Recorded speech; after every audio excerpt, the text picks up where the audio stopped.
All generations of Espace have put a lot of focus on the light. On the first generations, the side windows of Espace were very wide.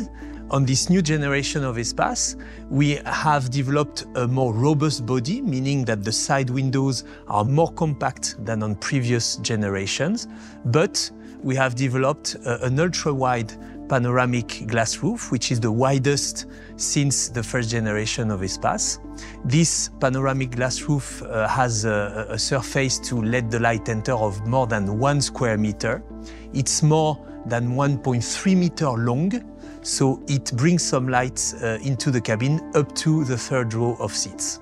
When we developed the panoramic glass roof of new Espace, we had clear technical challenges. When you have quite a low roof vehicle and want to have a panoramic glass roof, it's really an architectural challenge.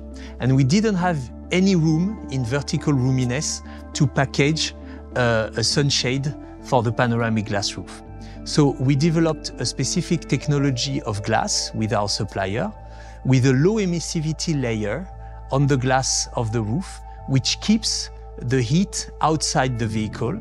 So you can have the same comfort without sunshade than a normal glass roof with sunshade.